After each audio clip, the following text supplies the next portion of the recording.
पिछले लंबे समय से अपनी मांगों को लेकर आशा वर्कर धरना कर रही हैं और आज 51वें दिन भी उनका धरना जारी रहा।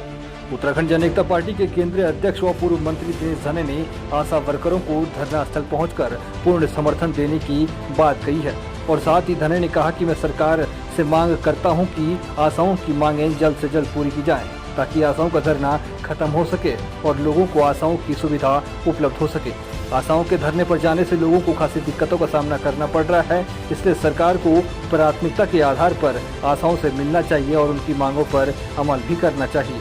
आशाओं का भी घर परिवार है, बच्चे हैं और उनकी भी जरूरतें होती हैं। अपने घर को, परिवार को, छोटे छोटे बच्चों को घर पर अकेला छोड़कर वह अपनी जिम्मेदारी को बखूबी निभाती है, तो सरकार को भी अपनी जिम्मेदारी को निभाते हुए उनके बारे में सोचना चाहिए। और अगर सरकार व जनप्रतिनिधि आशाओं की सुध नहीं लेते तो दिनेश धने, उनका भाई, उनके साथ हर मांगों को लेकर सरकार के खिलाफ लड़ाई लड़ने को तैयार है।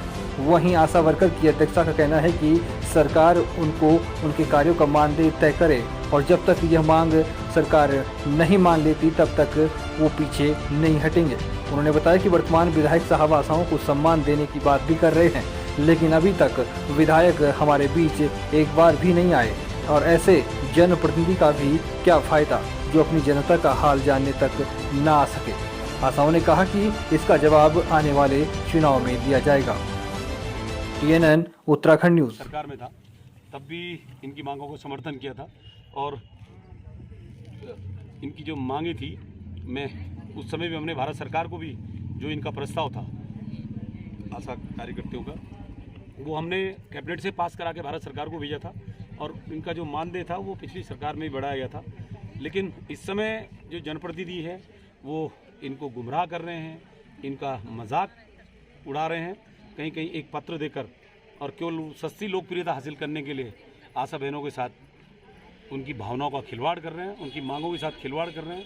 मैं इनके साथ हूं और इनकी, चूँकि ये सबसे कमज़ोर संगठन है, ये सबसे प्रथम संगठन है जो ग्राम सभा और जो हमारी जो सबसे छोटी इकाई है जो समाज की, उस समाज के साथ ये काम करते हैं ये।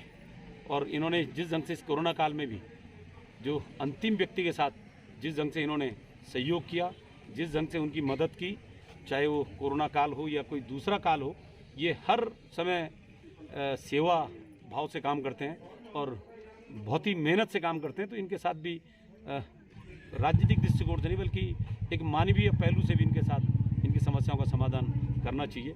इसमें दिन है हमारा धरने का और मांगे हमारी यही थी कि हमें एक तो हमारी एक मुश्त रकम हो, है ना, और दूसरा हमारा मानदेय का है इसमें कि हमारा मानदेय कर दें, हमें प्रोत्साहन नहीं चाहिए, क्योंकि प्रोत्साहन पे तो ये है कि हम जितना काम करेंगे या कुछ, मतलब हमारी कोई गिनती नहीं थी। अगर हमारा प्रोत्साहन है तो हमारे आशा में भी कोई गिनती नहीं है। अगर मानदेय हो जाता तो थोड़ा बहुत हमें ये होता है कि हाँ चलो हम स्वास्थ्य विभाग की कड़ी हैं हम, लेकिन ये सरकार हमारी बिल्कुल भी सुनने के लिए तैयार नहीं है।